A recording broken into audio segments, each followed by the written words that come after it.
महल में एक बहुत ही बड़े उत्सव का प्रबंध चल रहा है, जिसमें एक अति विशिष्ट अतिथि आने वाला है। किंतु यह अतिथि मित्र नहीं, शत्रु, एक विदेशी शत्रु। लीजिए, अब आपके इस गुप्तचर ने आपको आपकी सूचना दे दी। आज्ञा दे अब मुझे।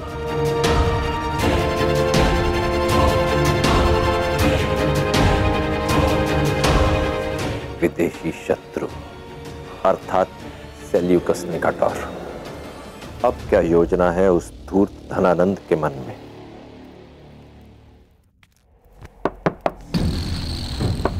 सत्कार आचार्य चाणक्य।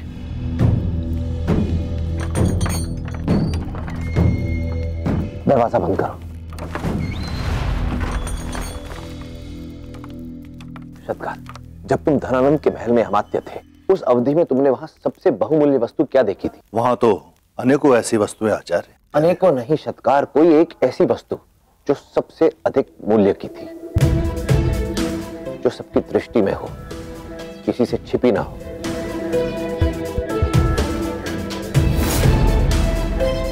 धनानंद के सिंहासन पर जड़ा हीरा।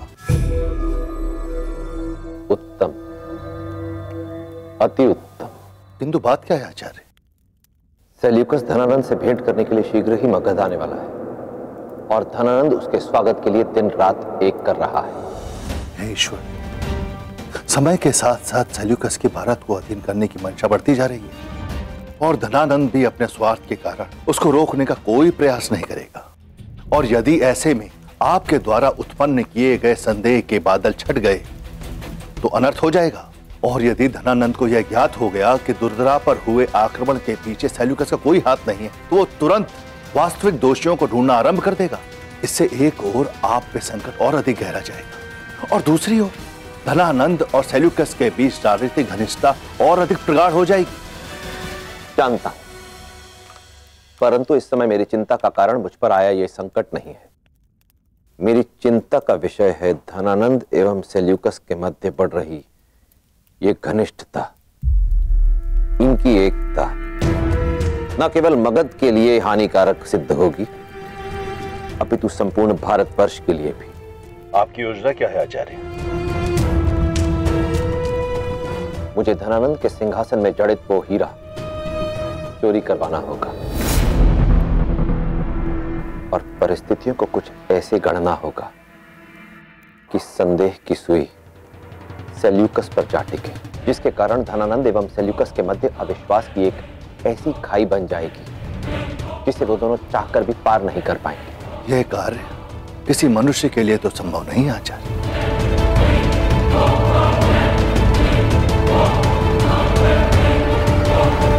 कोई है सत्कार जो ये कार्य कर सकता है।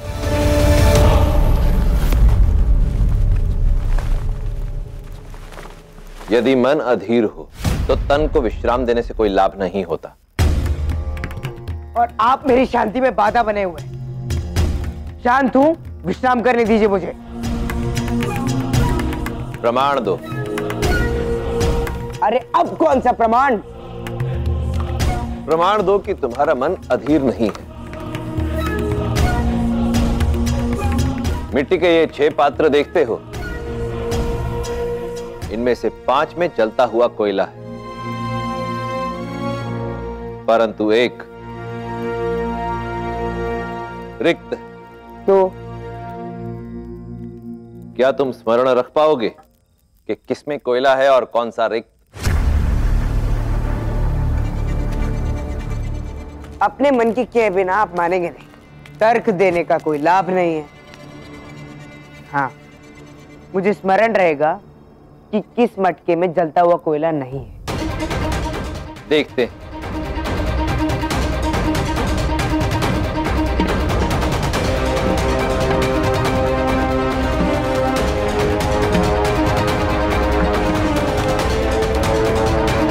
अब बताओ, कौन सा पात्र रिक्त? पूर्ण विश्वास से कह रहे हो? अरे, मैं उत्तर दे चुका हूं ना अपना। उचित है।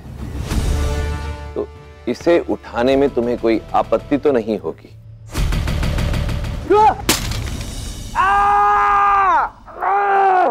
ये क्या उपहास है? मेरा हाथ क्यों जला दिया? मैंने तुम्हारा हाथ नहीं जलाया। इस पात्र को चुनने का निर्णय तुम्हारा था। निर्णय तुम्हारा, आरोप मुझ पर लगा रहे हो और दंड बेचारे पात्र को दे दिया। परंतु कोई बात नहीं, वो देखो मेरे पास और पात्र भी हैं।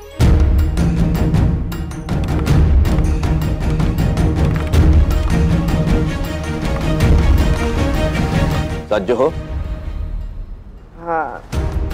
ध्यान देना,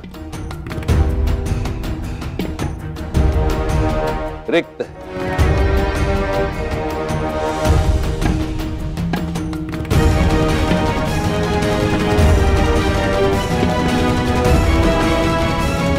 बताओ कौन सा पात्र रिक्त है? ये। पूर्ण विश्वास से कह रहे हो? नहीं नहीं, ये।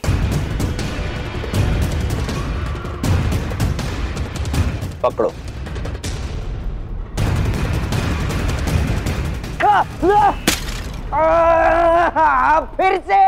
फिर से तुमने ध्यान नहीं दिया।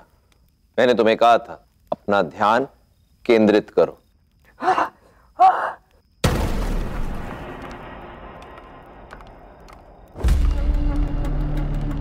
एक बार पुनः प्रयास करते हैं, परंतु ध्यान देना।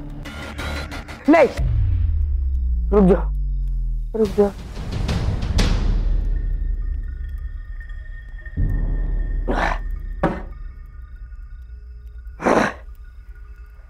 करो।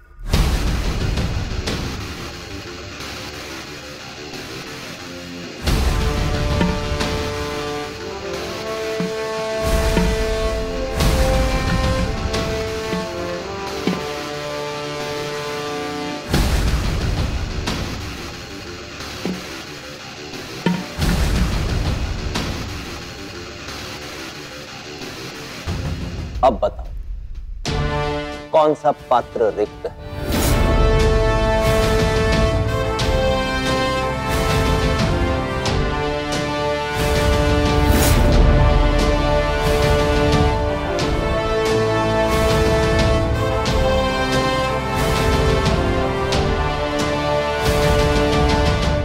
ये।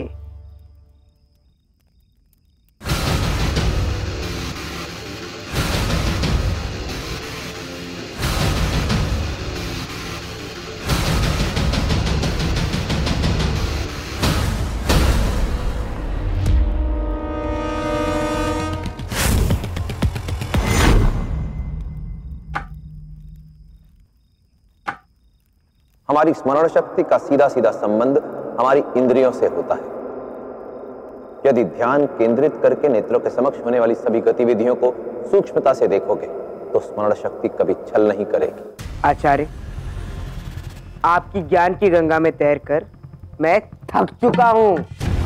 अब मुझे विश्राम करने दीजिए।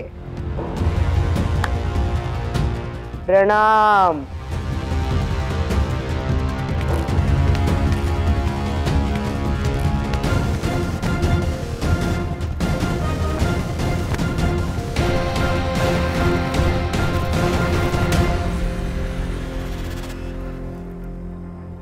जब तक मेरा स्वप्न पूर्ण नहीं हो जाता चंद्रगुप्त,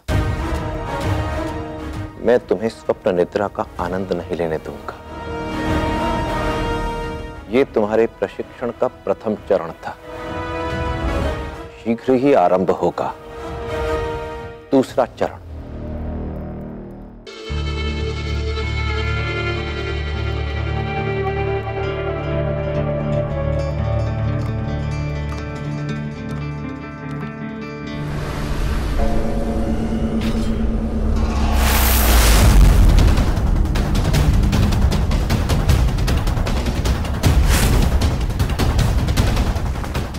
ये क्या है?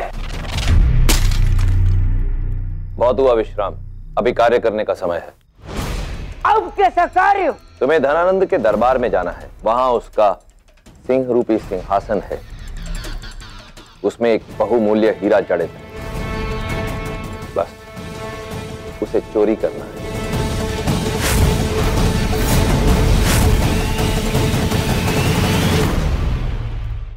आपने मुझे अपना गुप्तचर बनाया और मैं बना भी, और मैंने आपको सूचना भी दी कि सम्राट धनानंद अपने किसी शत्रु के सत्कार की तैयारियां कर रहे हैं, और फिर आपने मुझे वो मूर्खतापूर्ण मटके का खेल भी खिलाया और मैंने खेला भी। किंतु अब आप मेरी नींद छीनकर मुझे मृत्यु की नींद सुला देना चाहते हैं सदा के लिए।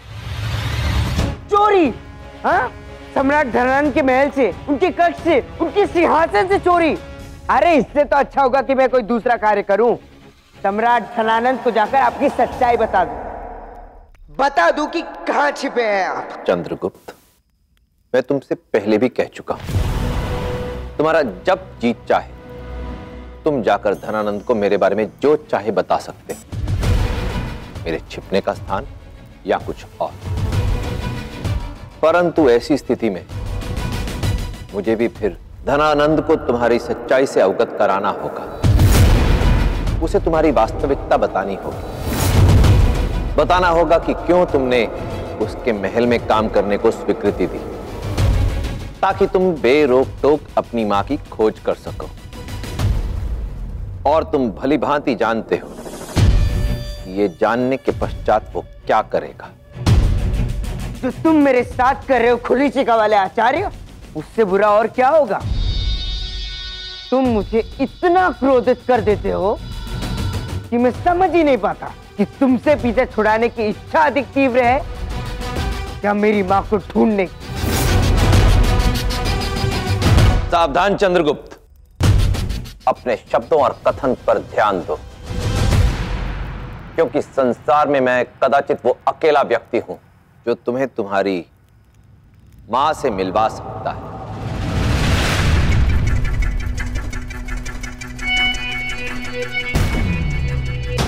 क्या क्या कहा? यही कि मैं तुम्हें तुम्हारी मां से मिलवा सकता हूं। आप झूठ बोल रहे हैं, ये छल है आपका। चंद्रगुप्त, तुम मेरे बारे में चाहे जो भी विचार रखते हो, परंतु ये बात तुम भी जानते हो कि ना तो मैं झूठ बोलता हूं और ना ही छलता हूं। मैंने जो कहा है मैं करके दिखा सकता हूं, परंतु उसके पूर्व तुम्हें मेरा कार्य करना होगा।